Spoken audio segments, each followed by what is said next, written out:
میرے نزدیک 15ویں صدی ہجری اب مجدد کامل الامام المہدی سلسلہ تجدید خلافت کی آخری کڑی کے ظہور کا وقت ہے۔ اس میں مجھے ایک تو قرآن مجید سے اشارہ ملا ہے، اشارہ ہے، میں اسے تفسیر نہیں کہتا۔ میرے نزدیک قرآن مجید میں چند آیتیں سورہ مدثر کی اور چند آیتیں سورہ انشقاق کی بڑی عجیب ہیں۔ سورہ مدثر کی آیات میں حضور کی آمد کا نقشہ کھینچا گیا ہے، کلا والقمر واللیل اذ ادبر والصبح اذا اسفر انہا لإحدی الکبر نذیرا للبشر لمن شاء منکم ان یتقدم او یتأخر۔ نہیں، قسم ہے چاند کی، کلا والقمر واللیل اذ ادبر، اور رات کی جبکہ وہ پیٹھ موڑ لے جانے لگے، اور صبح کی جبکہ وہ روشن ہو جائے۔ حضور سے پہلے 600 برس ایسے گزرے ہیں دنیا میں کہ نبوت کا سورج نہیں تھا، بس چاند جیسے مستعار روشنی چاند کی ہوتی ہے، تو سابقہ انبیاء کی مستعار روشنی تو کوئی دنیا میں تھی، دھندلی دھندلی جیسی چاند کی ہوتی ہے، لیکن وہ سورج نہیں تھا۔ لیکن اب وہ رات ختم ہو رہی ہے، وہ لیل اذ ادبر جا رہی ہے، محمد صلی اللہ علیہ وسلم کا سورج، یہ شمس نبوت و رسالت طلوع ہو گیا۔ وَالصُّبْحِ اِذَا أَسْفَرَ إِنَّهَا لَإِحْدَى الْكُبَرِ، بہت بڑی باتوں میں سے ایک بات ہے جو ہوئی ہے، وہ معمولی واقعہ نہیں ہے، احدى الکبر، یہ تاریخ انسانی کے عظیم ترین واقعات میں سے ہے بعثت محمدی، نذیرا للبشر، پوری نوع انسانی کے لیے نذیر بن کر آئے۔ یہ تو ہے حضور کا معاملہ، لیکن اب جو معاملہ ہونا ہے دوبارہ، اس لیے کہ خلافت علی منہاج النبوت دوبارہ اب قائم ہوگی انشاءاللہ۔ حضور کے بعد میں آپ کو بتا چکا ہوں، خلافت راشدہ ختم ہونے کے بعد سے زوال زوال زوال زوال زوال زوال زوال زوال زوال، تھوڑا سا 2.5 سال کا 2 سال کا وقفہ آیا ہے حضرت عمر بن عبدالعزیز کا، ورنہ زوال زوال زوال زوال زوال۔ اگرچہ اس زوال کو 1000 سال لگے ہیں، یہ عمارت جو محمد نے بنائی تھی ایک دن میں نہیں گر گئی صلی اللہ علیہ وسلم، کھنڈر بتا رہے ہیں عمارت عظیم تھی، 1000 سال کے بعد پھر یورپ کے سیلاب نے آ کر اس کو گرایا ہے اور ختم کیا ہے، ورنہ 1000 سال تک سطوت و شوکت کے ساتھ امت مسلمہ تو موجود رہی ہے، چاہے اسلام جو ہے وہ حکومت کی سطح پر موجود نہیں تھا۔ بہرحال اب جو اس کا دور آیا ہے دوبارہ خلافت علی منہاج النبوہ کا دور، اس کا نقشہ سورہ انشقاق میں کھینچا گیا ہے۔ فلا اقسم بالشفق، اب دیکھیے سورج غروب ہو گیا، حضور کی بعثت کے وقت وہ سورج رسالت طلوع ہوا تھا، اب وہ سورج غروب ہو چکا ہے۔ سورج کے غروب ہونے کے بعد صرف روشنی رہ جاتی ہے شفق کی، سرخ سی، بس وہی باقی رہ گئی، اور باقی کیا رہ گیا؟ بدا الاسلام غریبا ویسعود کما بدا فطوبی للغرباء، فلا اقسم بالشفق واللیل وما وسق، رات کی سی تاریکی ہے اور جو کچھ اس نے اپنے اندر جمع کر لیا ہے، والقمر اذا اتسق، اور قسم ہے چاند کی جبکہ وہ بھر جائے، پورا بھرتا ہے کتنے دنوں میں؟ 14 دن میں۔ اور 14 صدیوں کے بعد اب پہلی صدی کا جس نے کہ تجدید کامل کی عمر بن عبدالعزیز، 14 صدیوں کے بعد اب 15ویں صدی میں الامام المہدی کے ظہور کا وقت قریب ہے۔ اب جو کچھ مجھے حضرت امام المہدی کے بارے میں کہنا ہے، دوبارہ اپنی بات دہرا رہا ہوں، یہ میرا ذاتی گمان ہے، اختلاف کیا جا سکتا ہے۔ میرا گمان یہ ہے کہ یہ اب جو مجدد آئیں گے وہ حضرت مہدی ہوں گے۔ پہلی بات تو یہ جان لیجئے کہ مہدی 2 ہیں، ایک شیعوں کے مہدی، ایک سنیوں کے مہدی، ان میں بڑا فرق ہے۔ شیعہ حضرات مہدی کو مانتے ہیں، وہ ان کے 12ویں امام ہیں، ان کے عقیدے کے مطابق انہیں پیدا ہونے کے فوراً بعد اس اندیشے سے کہ انہیں قتل کر دیا جائے گا ایک غار میں چھپا دیا گیا تھا، تقریباً 1200 برس سے وہ اس غار کے اندر ہیں، وہ روپوش ہیں، چھپے ہوئے ہیں، اسی لیے انہیں امام غائب کہا جاتا ہے، اور اب ان کا انتظار ہو رہا ہے اس لیے انہیں امام منتظر بھی کہا جاتا ہے۔ اس لیے شیعوں کے دارالعلوم جو ہوتے ہیں دارالعلوم المنتظر، وہ اس لیے کہ ان کا انتظار کیا جا رہا ہے. تو یہ ہے، اب وہ ان کا خیال ہے کہ آخری دور میں، آخری زمانے میں وہ ظاہر ہو جائیں گے، غار سے نکل آئیں گے. دیکھیے میں اس عقیدے کو اس بنا پر رد نہیں کرتا کہ یہ ناممکن ہے کہ کیسے کوئی شخص جو ہے 1200 برس تک کسی غار کے اندر زندہ رہ سکتا ہے. نہیں، میں سمجھتا ہوں ممکن ہے. 300 برس تک اصحاب کہف رہے کہ نہیں رہے؟ سوئے رہے. 300 ایئرس ہم مانتے ہیں. حضرت عیسیٰ اسی حیات عرضی کے ساتھ 2000 سال سے موجود ہیں آسمان پہ کہ نہیں ہے؟ آپ کو معلوم ہے حضرت عزیر 100 برس تک مرنے کے بعد دوبارہ زندہ کر دیے گئے. فَأَمَاتَهُ اللَّهُ مِئَةَ عَامٍ ثُمَّ بَعَثَهُ. تو ناممکنات میں سے کوئی سوال پیدا نہیں ہوتا. لیکن یہ کہ آیا کوئی امامت معصومہ کا تصور قرآن اور حدیث سے ہمیں ملتا ہے؟ پھر یہ کیا یہ موروثی امامت کہ حضرت علی کی نسل جو حضرت فاطمہ سے چلی ہے اسی میں یہ امامت ہوگی؟ اس کے لیے ہمارے پاس کوئی دلیل نہیں ہے، ہم اس کو تسلیم نہیں کرتے. ہم تو سمجھتے ہیں کہ معصومیت ختم ہو گئی محمد الرسول اللہ صلی اللہ علیہ وسلم پر. خاتم المعصومین ہے محمد الرسول اللہ. اب ان کے بعد تو اجتہاد ہے اور خلافت ہے. عام معاملات میں اجتہاد ہوگا، نظام خلافت کا ہوگا. تو ہمارے نزدیک جو میں جس مہدی کا نام لے رہا ہوں وہ مہدی ہے جو ایک مجدد ہوں گے، جیسے کہ مجددین کے نام میں نے آپ کو گنوائے ہیں. مجدد الفسانی ہو، شاہ ولی اللہ ہو، سید احمد بریلوی ہو، شیخ الہند ہو. ایک ہوں گے انسان جو پیدا ہوں گے انسانوں کی طرح عام طور پر اپنی عمر کو پختگی کو پہنچیں گے، پھر وہ سامنے آئیں گے منظر پر، پھر وہ کام کریں گے، قیادت کریں گے. عرب میں ان کا ظہور ہوگا. دوسری بات یہ نوٹ کر لیجئے حضرت مہدی کے بارے میں، ہمارے ہاں احادیث کے جو مجموعے ہیں ان میں جو ٹاپ کے 2 مجموعے ہیں ان میں کہیں حضرت مہدی کا ذکر نہیں ہے، نہ صحیح بخاری میں نہ صحیح مسلم میں. لیکن ہم اسے نظر انداز نہیں کر سکتے کہ صحائح ستہ کی بقیہ 4 کتابوں کے اندر موجود ہیں، لہذا نظر انداز نہیں کر سکتے، اگنور کرنا ممکن نہیں ہے. اب اس میں میں چاہتا ہوں کہ کچھ حدیثیں آپ کو میں سناؤں جن میں حضرت مہدی کا تذکرہ کیا گیا ہے. پہلی ہے وعن عبداللہ ابن مسعود قال قال رسول اللہ صلی اللہ علیہ وسلم. حضرت عبداللہ ابن مسعود سے روایت ہے، وہ فرماتے ہیں کہ حضور نے ارشاد فرمایا لا تذهب الدنيا حتى يملك العرب رجل من اہل بیتی. یہ دنیا ختم نہیں ہوگی جب تک کہ عرب پر میرے اہل بیت میں سے ایک شخص کی حکومت قائم نہ ہو. اور آپ کو معلوم ہے کہ آج تک عرب پر حضور کے اہل بیت کی کوئی حکومت قائم نہیں ہوئی. اور جب قائم ہوئی بھی تھی حضرت علی کو اگر شمار کیا جائے، اس لیے کہ حضور نے وہ جو مشہور واقعہ ہے کہ ایک چادر میں لے لیا تھا حضرت علی کو اور حضرت فاطمہ اور حضرات حسنین کو، اللہم ہؤلاء اہل بیتی، اے اللہ یہ بھی میرے اہل بیت ہیں. تو حضرت علی کی بھی حکومت منعقد نہیں ہوئی، پورے عالم اسلام پر ان کی حکومت نہیں تھی، اس لیے کہ شام اور مصر دونوں صوبے جو ہیں انہوں نے ان کی اطاعت قبول نہیں کی تھی. اس حوالے سے یہ معاملہ ابھی ہونا ہے.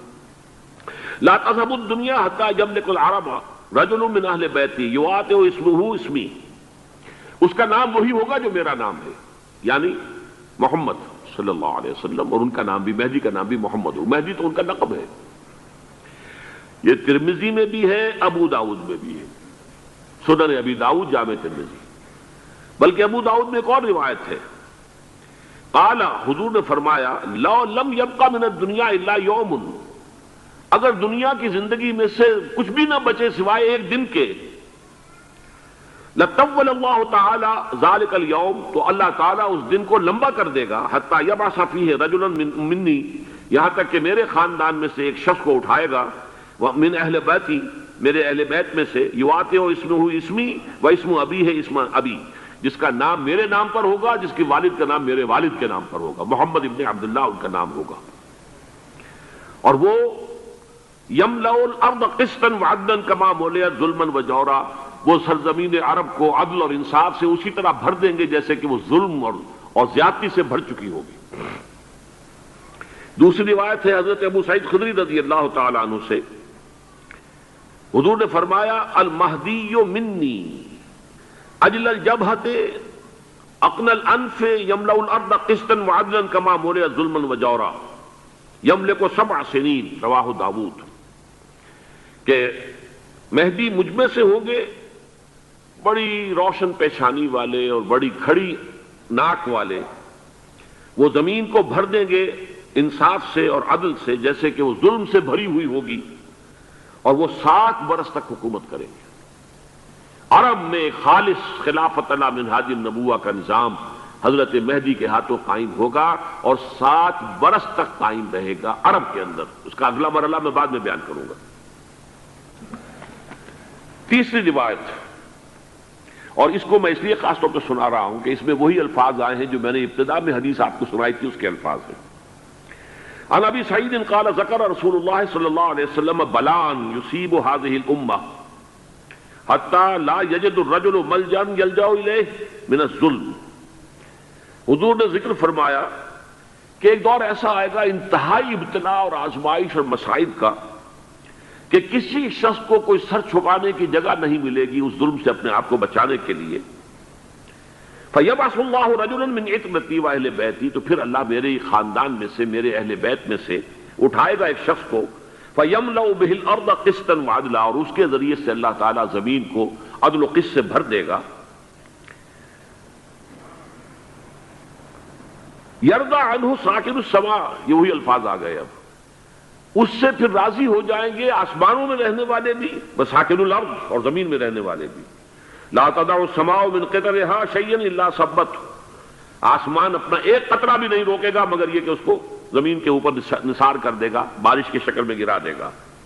ولا تدع الارض من نباتها شيئا الا اخرجته، اور زمین اپنی پیداوار میں سے کوئی شے نہیں چھپائے گی، نہیں روکے گی مگر کچھ کو ظاہر کر دے گی۔ چوتھی حدیث جو ہے وہ حضرت ام سلمہ سے رضی اللہ تعالی عنہ قال سمعت رسول اللہ صلی اللہ علیہ وسلم یقول المہدی من عترتی من اولاد فاطمہ، رواہ ابو داود، یہ بھی سنن ابو داود کی روایت ہے۔ حضور نے فرمایا مہدی میرے خاندان سے، میرے اہل بیت سے ہوں گے، یعنی اولاد فاطمہ میں سے، اور تفسیر اس کی آتی ہے کہ حضرت حسن کی اولاد میں سے ہوں گے۔ پانچویں حدیث میں آپ کو سنا رہا ہوں، اور اس میں ایک عجیب مشابہت آپ کے سامنے آئے گی حضرت عمر بن عبدالعزیز کے ساتھ، یہ اول اور آخری کڑی کے درمیان مشابہت۔ عن علی رضی اللہ تعالی عنہ، یہ حدیث جو ہے مسند احمد ابن حنبل میں بھی ہے اور سنن ابن ماجہ میں بھی ہے۔ قال قال رسول اللہ صلی اللہ علیہ وسلم المہدی منا اہل البیت یصلحہ اللہ فی لیلۃ، مہدی ہم میں سے ہوں گے، ہمارے اہل بیت میں سے، اور اللہ ایک ہی رات میں ان کی اصلاح کر دے گا۔ یعنی وہ پہلے سے کوئی زیادہ روحانی یا دینی کوئی اس سے طرح کی شخصیت نہیں ہوں گے، لیکن ایک ہی رات میں اللہ تعالیٰ ان کی سیرت و کردار کے اندر انقلاب عظیم برپا کر دے گا۔ جیسے کہ میں نے عرض کیا تھا آپ سے کہ عمر بن عبدالعزیز کی زندگی میں انقلاب عظیم آیا ہے، خلافت کا بوجھ پڑتے ہی کہاں وہ خوش باش اور خوش لباس اور خوش خوراک، وہ شہزادہ ٹھاٹ باٹ والا، جاگیر والا، گورنر کا بیٹا اور خود گورنر، اور کہاں یہ کہ اس کی وہ درویشی جو میرے نزدیک واللہ عالم، ڈرتے ڈرتے کہہ رہا ہوں، میرے نزدیک وہ حضرت ابو بکر، حضرت عمر اور حضرت علی کی درویشی کو بھی مات دے گئی۔ لیکن کنٹراسٹ بہت شدید ہے، وہاں جو بھی کچھ تھا وہ تدریجاً آیا تھا، ہوتے ہوتے ہوتے ایک انتہا، اور یہاں سڈن آیا۔ چھٹی حدیث، عن انس سمعت رسول اللہ صلی اللہ علیہ وسلم یقول نحن ولد عبد المطلب سعادت اہل الجنہ، ہم عبد المطلب کی جو اولاد ہیں اور نسل ہیں، ہم جنت کے سردار ہیں۔ اور پھر آپ نے نام گنوائے ہیں، انا وحمزۃ وعلی وجعفر والحسن والحسین والمہدی، میں خود اور حضرت حمزہ بنو عبد المطلب میں سے، عبد المطلب کے بیٹے، اور علی اور جعفر حضرت علی کے بھائی جعفر طیار، اور حسن اور حسین حضرت فاطمہ کے لخت جگر حضرت علی کے بیٹے، والمہدی، اور آخر میں جا کر پھر مہدی۔ اب میں آپ کو ایک حدیث سنانے چلا ہوں جس میں ایک عجیب نقشہ سامنے آتا ہے کہ یہ مہدی جب ظاہر ہوں گے تو کس طور سے ظاہر ہوں گے، ان کے ظہور کی کیفیت کیا ہوگی، کیف یظہر۔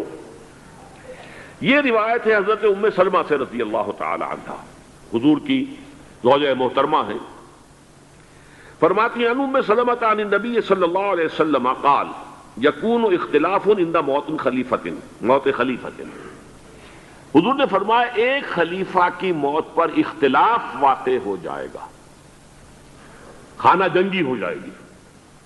فَيَخْرُجُ رَجُلٌ مِّنْ أَهْلِ الْمَدِينَةِ حَارِبًا إِلَىٰ مَكَّةَ، پھر مدینے کے لوگوں میں سے ایک شخص نکلے گا، بھاگے گا اور جا کر پناہ لے گا اور چھپ جائے گا مکے میں۔ فَيَأْتِيهِ نَاسٌ مِّنْ أَهْلِ مَكَّةِ، پھر اس کے پاس آئیں گے اہل مکہ کے لوگ، فَيُخْرِجُونَهُ، اور اسے نکالیں گے، جہاں وہ چھپے ہوئے ہوں گے وہاں سے نکالیں گے۔ وَهُوَ كَارِهٌ، اور وہ بالکل اس کو پسند نہیں کر رہے ہوں گے، نہ وہ خواہش مند ہوں گے کہ ان کے ہاتھ پر بیعت کی جائے، نہ وہ یہ چاہیں گے کہ وہ میدان میں آئیں اور ان کو جو ہے اپنا لیڈر مانا جائے۔ وَهُوَ كَارِهٌ فَيُبَايِعُونَهُ بَيْنَ الرُّكْنِ وَالْمَقَامِ، لیکن لوگ جو ہے پھر اصرار کے ساتھ ان کے ہاتھ پر بیعت کریں گے رکن اور مقام کے درمیان۔ رکن وہ کونا ہے خانہ کعبہ کا جس میں حجر اسود لگا ہوا ہے، اور مقام ابراہیم جو ہے، ان دونوں کے مابین جو یہ علاقہ ہے یہاں پر وہ بیعت ہوگی۔ وَيُبْعَثُ إِلَيْهِ بَعْثٌ مِّنَ الشَّامِ، ان کے خلاف ایک لشکر بھیجا جائے گا شام سے۔ نہیں کہا جا سکتا کہ باسی حکومت اس وقت کی جو ہے اس کی طرف سے کوئی مسئلہ اس طرح کا اٹھ کھڑا ہو، اس لیے کہ ابھی تو بہرحال باسی حکومت وہاں ہے۔ فَيُخْسَفُ بِهِمُ بِالْبَيْضَاءِ بَيْنَ مَكَّةَ وَالْمَدِينَةِ، لیکن اللہ تعالیٰ اس لشکر کو مکے اور مدینے کے درمیان وادی بیضاء میں دھسا دے گا، زمین کے اندر پورے کے پورے لشکر کو۔ فَإِذَا رَأَى النَّاسُ ذَلِكَ، جب لوگ یہ دیکھیں گے کہ اتنی بڑی نشانی ظاہر ہو گئی، أَتَاهُ أَبْدَالُ الشَّامِ وَعَصَائِبٌ من العراق فَيُبَايِعُونَهُ، اب شام سے سارے کے سارے جو اولیاء اللہ ہیں وہ بھی آئیں گے، اور عراق سے جوق در جوق لوگ آئیں گے اور ان سے بیعت کریں گے۔ وَيَعْمَلُ فِي النَّاسِ بِسُنَّةِ نَبِيِّهِمْ، پھر وہ عمل کریں گے لوگوں کے مابین، حکومت کریں گے اپنے نبی کی سنت کے مطابق۔ وَيُلْقِي الْإِسْلَامُ بِجَرَانِهِ، اور اسلام اپنی گردن زمین پر ٹکا دے گا۔ وَالْأَرْضَ فِي الْأَرْضِ، زمین میں۔ فَيَلْبَسُ 7 سنین، پھر وہ 70 برس تک حکمران رہیں، 7 برس تک حکمران رہیں گے۔ ثم یتوفا، پھر ان کا انتقال ہوگا۔ ویصلی علیہ المسلمون، اور مسلمان ان پر نماز پڑھیں گے۔ یہ جو میں نے آپ کے سامنے نقشہ کھینچا ہے، اس سے اب میں ایک نتیجہ نکالتا ہوں، اسے بھی میرا گمان کہیے، اختلاف بھی کر سکتے ہیں آپ، اگر اس کو وزنی سمجھے تو قبول بھی کر سکتے ہیں۔ وہ یہ ہے کہ میرے نزدیک شاہ فہد کے انتقال پر لا محالہ یہ صورتحال پیدا ہو جائے۔ ولی عہد وہاں ہے عبداللہ بن عبدالعزیز، امریکہ کو وہ پسند نہیں کرتے اور امریکہ انہیں پسند نہیں کرتا، یہ بالکل تشتش بام ہے۔ امریکہ نے لازماً جس طریقے سے اپنے پنجے گاڑے ہیں سعودی عرب کے اندر، اپنا فوجی اڈا بنایا ہے، تو آسانی کے ساتھ وہاں سے اپنے پنجے ہٹانے کے لیے تیار نہیں۔ ایک حدیث میں آتا ہے قرن الشیطان، نجد سے شیطان کا سینگ برآمد ہوگا، وہ شیطان کا سینگ ہے، جو میزائل وہاں پر لگے ہوئے ہوں گے اس وقت، در حقیقت وہ سارے کے سارے جو ہیں وہ شیطان کے سینگ ہیں۔ بہرحال کوشش وہ کرے گا کہ جیسے کہ اس نے جارڈن میں کیا، کتنے عرصے سے وہاں شاہ حسین کا چھوٹا بھائی حسن جو ہے وہ ولی عہد تھا، عین وقت کے اوپر آ کر، اور پتہ نہیں کیسی کیسی دوائیاں دے کر اسے لے کر آئے ہیں شاہ حسین کو، مرتے ہوئے کو تھوڑی دیر زندہ رکھنے کے لیے، اور وہ تبدیلی کروا کر جو ہے واپس لے گئے ہیں۔ تو یہ معاملہ ہوا ہے، تبدیلی کروا دی، وہاں تو ہو گئی آرام سے، کوئی بات نہیں۔ بحرین میں بھی غالباً ایسا ہی معاملہ ہوا ہے، واللہ عالم، مجھے یاد پڑتا ہے کہ وہ چاہتے ہیں کہ ہمارا پسند کا آدمی آئے۔ اگر سعودی عرب میں یہ کام کیا گیا تو اس کا لازمی نتیجہ خانہ جنگی ہوگا، اس لیے کہ وہاں کی روایت یہ بڑی سخت ہے، بڑی پختہ ہے۔ پھر یہ کہ وہاں جو ہے امیر عبداللہ جو ہے، جو وہاں پر اگرچہ سپہ سالار وہ نہیں ہے، کمانڈر ان چیف وہ نہیں ہے، کمانڈر ان چیف تو کوئی اور ہے، لیکن الحرس الوطنی جو ہے، نیشنل گارڈز، بہت بڑی فورس ہے وہ، اصل بیڈوین فورس جو ہے صحرا کے لوگوں کی، عرب فورس، وہ در حقیقت الحرس الوطنی ہے، نیشنل گارڈ ہے، اور اس کا کمانڈر ان چیف یہ ہے امیر عبداللہ۔ تو لازماً یہ شکل جو ہے پوری ہو کر رہے گی جیسے ہی یہ معاملہ ہوا شاہ فہد کے انتقال کا تو یہ اختلاف ہوگا، خانہ جنگی ہوگی، پھر کوئی اللہ کا بندہ جو ہوگا. میرے نزدیک میں آج سے کوئی 6-7 سال پہلے سالانہ اجتماع تھا تنظیم اسلامی کا راولپنڈی میں، میں نے اس وقت وہاں کہا تھا، اس سے ذرا اخبارات میں بھی کچھ وہ کنٹروورسی آئی تھی کہ میرے نزدیک امام مہدی پیدا ہو چکے ہیں، ان کے ظہور کا وقت قریب ہے. اور اس کی تھوڑی سی بعد میں مجھے معلوم ہوا کہ جین ڈکسن غالباً نام ہے امریکن اس کا، جس نے یہ پیشن کوئی خبر دی تھی کہ 1962 میں عالم عرب میں ایک بچہ پیدا ہوا ہے کہ جو وہاں کا نقشہ بدل کر رکھ دے گا. یہ جین ڈکسن کی غالباً پیشن گوئی ہے. بہرحال مجھے اس کی پیشن گوئی سے کوئی دلچسپی نہیں ہے، میں تو جو احوال دیکھ رہا ہوں یعنی اسرائیل کا قائم ہو جانا اور اس کے بعد اب یروشلم کا مسلمانوں کے ہاتھوں سے نکل جانا، اور اب گویا کہ وہ الملحمۃ العظمیٰ جو ہے تلی کھڑی ہے، کسی بھی وقت جو ہے یہ جو ہے وہ لاوا پھٹ سکتا ہے، آتش فشاں پھٹ سکتا ہے. تو یہ تمام حالات ایسے ہیں کہ جن کی وجہ سے میں سمجھتا ہوں کہ ایک تو جو قرآن مجید کے اشارات میں نے آپ کو بتائے، 14 صدیاں 14 دن میں چاند کا پورا ہونا، والقمر اذا اتسق، 14 دن میں 14ویں کا چاند. اسی طرح اب یہ 14 صدیوں کے بعد یہ صدی جو 15ویں صدی ہے، یہ در حقیقت ظہور امام مہدی کی صدی ہے. لیکن یہ کہ امام مہدی کی حکومت قائم کرنے کے لیے کون لوگ آئیں گے؟ عرب جو ہیں وہ اندر سے کھوکھلے ہو چکے ہیں. عیاشی نے، دولت نے، پیسے نے، دولت، پیسہ، عیاشی، اس کی وجہ سے کھوکھلے ہو چکے ہیں. یہاں میں آپ کو 2 حدیثیں سنانا چاہتا ہوں.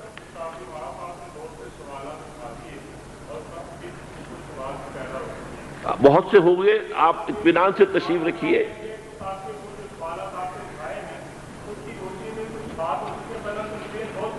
بہت ہوگی، بات ہوگی، آپ اس طرح صبر سے سن لیجئے. میں اب تقریباً اپنی گفتگو کے اختتام تک پہنچ رہا ہوں. سنن ابن ماجہ کی روایت ہے حضرت ابو ہریرہ سے رضی اللہ تعالی عنہ، قال قال رسول اللہ صلی اللہ علیہ وسلم اذا وقعت الملاحم بعث اللہ بعثا من الموالی هم اکرم العرب فرسا واجودہ سلاحا یوید اللہ بہم الدین. رواہ ابن ماجہ عن ابی ہریرہ رضی اللہ تعالی عنہ. جب ملاحم کا دور شروع ہوگا تو اللہ تعالیٰ اٹھائے گا ایک لشکر یا لشکروں پر لشکر موالی میں سے. موالی کون ہے؟ عربوں نے جب فتح کیا تھا اس پورے علاقے کو خلافت راشدہ کے دوران، اور پھر وہ لوگ جو ہے ایک رائے تو یہ تھی کہ انہیں غلام بنایا جائے سارے آبادیوں کو، لیکن یہ کہ حضرت عمر کا اجتہاد تھا، اس کے مطابق جو ان کو غلام نہیں بنایا گیا تو وہ موالی کی حیثیت رکھتے ہیں. عربوں میں دم نہیں ہے، موالی میں سے لشکر اٹھیں گے کہ جو در حقیقت حضرت مہدی کی حکومت کو قائم کرے گی. دوسری حدیث سنیے عن عبداللہ ابن الحارث رضی اللہ تعالی عنہ، اور یہ ابن ماجہ کی روایت ہے. قال قال رسول اللہ صلی اللہ علیہ وسلم یخرج ناس من المشرق فیوقعون للمہدی یعنی سلطانی. لشکر نکلیں گے، لوگ آئیں گے مشرق سے، اور وہ حضرت مہدی کی حکومت کو جمائیں گے اور قائم کریں گے. اب ذرا نوٹ کیجئے کہ جزیرہ نما عرب کے مشرق میں کون سے ملک ہیں؟ 3: ایران، افغانستان، پاکستان. یہ 3 سالڈ مسلم ممالک، مسلم آبادی اکثریت. ویسے تو یہ کہ آگے ہندوستان میں 20 کروڑ مسلمان ہیں، لیکن وہ 20 کروڑ جو ہے وہ تو 80 کروڑ کے اندر تحلیل ہو جاتے ہیں غیر مسلموں میں. لیکن یہاں جو معاملہ ہے یہ خالص اکثریت کے. ان میں سے ایران کا معاملہ جہاں تک ہے، نمبر 1 یہ کہ وہ شیعہ عقائد کے حصار میں بند ہے، اس سے ادھر ادھر ہونا اس کے لیے ممکن نہیں. حدیث میں یہ بھی آتا کہ اصفہان سے 70,000 یہودی دجال کا ساتھ دیں گے. لیکن بہرحال خراسان ایک صوبہ ہے افغانستان کا اس وقت بھی شمال مشرقی کونے میں، مجھے امید ہے وہاں سے خیر کی، کیونکہ خراسان کا لفظ وہاں پہ شامل ہے. اور حضور کی حدیث میں بعد میں آپ کو سناؤں گا کہ خراسان سے فوجیں چلیں گی جو یروشلم کو دوبارہ حاصل کریں گی، فتح کریں گی. جیسے پہلے یروشلم کھویا عربوں نے تھا، دوبارہ حاصل کیا تھا کرد نے، کرد خون صلاح الدین ایوبی رحمت اللہ علیہ، ایسے اب پھر عربوں نے کھویا ہے، لیکن لینے والے خراسان سے لشکر آئیں گے.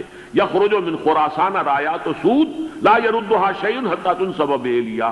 خراسان کے علاقے سے کالے علم لے کر لشکر چلیں گے جن کے رخ کو کوئی موڑ نہیں سکے گا جب تک کہ وہ جا کر یروشلم میں نصب نہ ہو جائے۔ اس کے بعد نام آتا ہے پاکستان کا۔ یہ ہے میری اور آپ کی داستان، اور یہ ہے سبب جس کی وجہ سے کہ میں آپ سے یہ گفتگو کر رہا ہوں۔ اصل میں تو کس لیے؟ محض ایک علمی استفادہ، محض اپنی بات آراء کو ظاہر کرنے کا شوق نہیں، بلکہ یہ کہ اپنی ذمہ داری ہم پہچانیں کہ ہم کس مقام پر کھڑے ہیں۔ دیکھیے، اس پاکستان کے بارے میں یا ہندوستان کے بارے میں علامہ اقبال نے کہا تھا اپنے ترانہ ملی میں، میر عرب کو آئی ٹھنڈی ہوا جہاں سے، میرا وطن وہی ہے، میرا وطن وہی ہے۔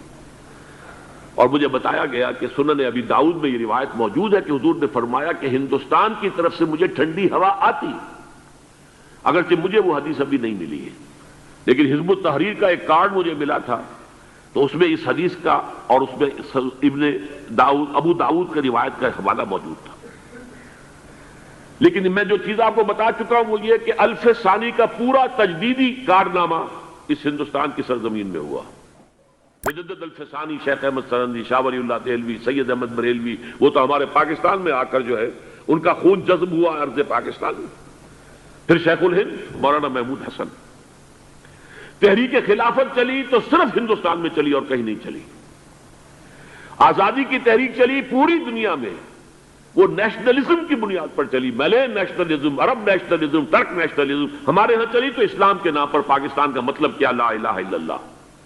پھر پاکستان قائم ہوا معجزے کے طور پر، بلکہ نازل ہوا ہے لیلۃ القدر میں، انا انزلناہ فی لیلۃ القدر۔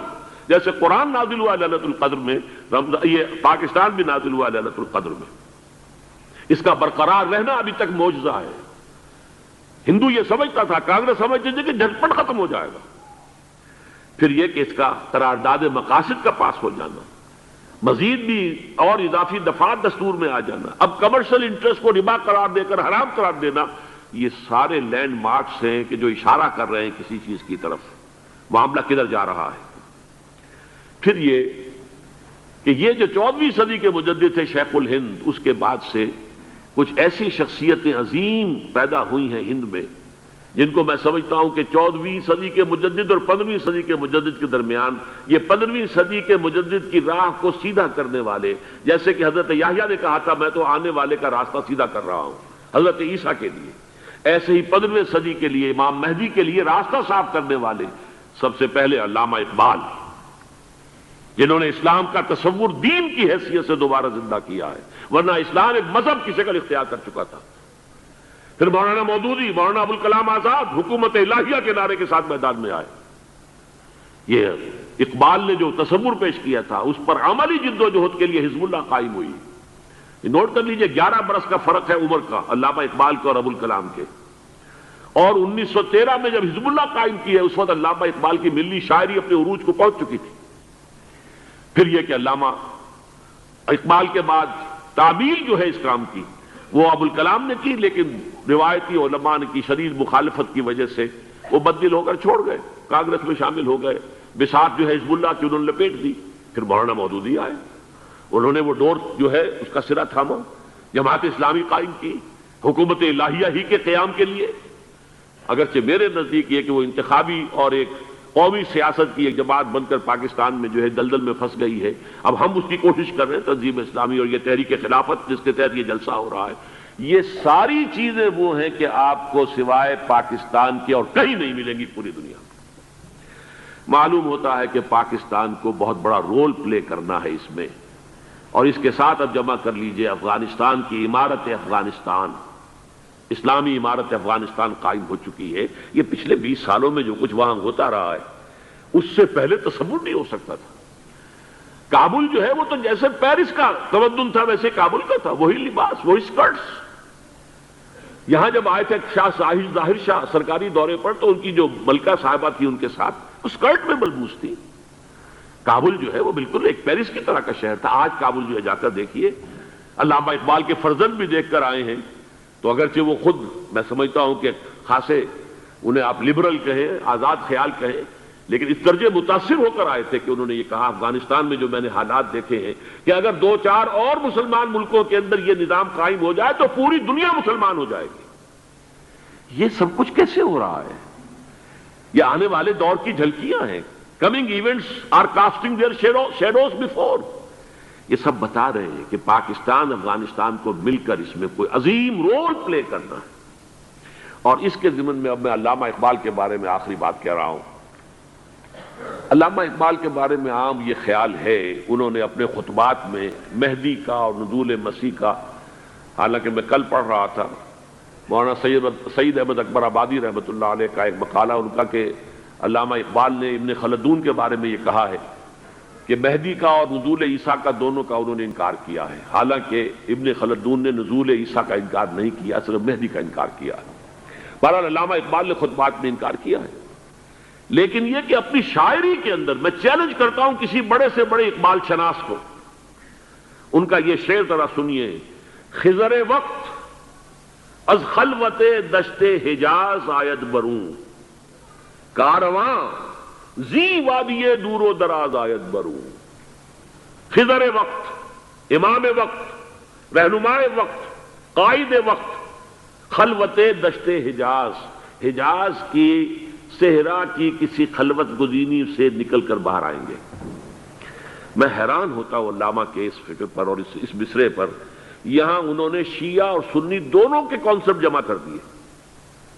شیعہ کا کانسیپٹ یہی چھپے ہوئے کسی غار میں وہاں سے برآمد ہوں گے، اور ہمارا کانسیپٹ میں ام سلمہ رضی اللہ تعالیٰ عنہ کی حدیث سنا چکا، چھپے ہوئے ہوں گے وہ وہاں پر، مدینے سے نکل کر آ کر مکے میں چھپ جائیں گے. اس خانہ جنگی کی حالت میں لوگ ان کی طرف دیکھ رہے ہوں گے، سوچتے ہوں گے انہیں میدان میں آنا چاہیے، کوئی پارٹ پلے کرنا چاہیے، امت کی رہنمائی کرنی چاہیے. لیکن وہ چھپیں گے، وہ کارے ہوں گے، وہ اس ذمہ داری کو قبول نہیں کرنا چاہیں گے، جا کے چھپ جائیں گے مکے میں. وہاں سے مکے والے انہیں نکالیں گے اور وہ کارے ہوں گے، انہیں بالکل یہ پسند نہیں ہوگا کہ یہ ذمہ داری اٹھائیں. تو خضر وقت از خلوت دشت حجاز آید بروں، کارواں زی وادی دور و دراز آید بروں.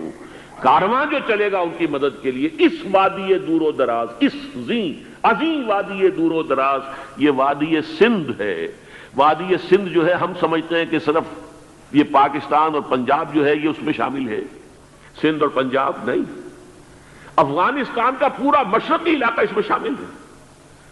جیسے دریائے جیلم سندھ میں جا رہا ہے، جیسے دریائے گلگت سندھ میں آ کر ملتا ہے، جیسے دریائے چناب اور راوی اور جیلم اور یہ سب جا رہے ہیں اور آ رہے ہیں، اسی طرح دریائے کابل کہاں سے آ رہا ہے، دریائے گومل کہاں سے آ رہا ہے، ٹوچی کہاں سے آ رہا ہے. یہ سارا جو ہے ڈرین جو ہو رہا ہے، ایسٹرن جو ہے پارٹ آف افغانستان، یہ سب وادی ہے. اس وادی کے یہ دو حصے ہیں، ایک حصہ جو ہے یہ ادھر پاکستان میں ہے اور اسی وادی کا دوسرا حصہ جو ہے وہ افغانستان میں ہے. کارواں زی وادی دور و دراز آید بروں، کارواں چلے گا یہاں سے. یخرج الناس من المشرق یؤتون للمہدی، یعنی سلطان ہی مشرق سے فوجیں چلیں گی کہ جو مہدی کی حکومت قائم کریں گی. اور یخرج من خراسان رایات و سود، اور خراسان سے سیاہ پرچم چلیں گے کہ جن کا رخ کوئی موڑ نہیں سکے گا، حتیٰ تنصب بیلیا، یہاں تک کہ وہ جا کر یروشلم کے اندر نصب ہو جائیں گے. حضرات، میں ایک میری گفتگو کا حصہ باقی تھا لیکن میں اسے چھوڑ رہا ہوں، اس لیے کہ گلوبلائزیشن جو اس کی ہوگی، جو خلافت علی منہاج النبوہ کی تجرید کامل حضرت مہدی کے ہاتھوں عرب میں ہوگی، اس سے پہلے اس کے لیے محنت، کوشش، جد و جہد پاکستان اور افغانستان میں ہو چکی ہوگی جو اسے سپورٹ کرے گی اور وہاں جا کر حکومت قائم کرے گی. اس کے بعد گلوبلائزیشن کا جو مرحلہ اس کا ہے وہ حضرت مہدی کے ہاتھوں نہیں ہے، وہ حضرت عیسیٰ ابن مریم ان کے نزول کے بعد ہے، جن کے نزول کے بعد دجال کا خاتمہ ہوگا اور یہودیوں کا استحصال ہوگا.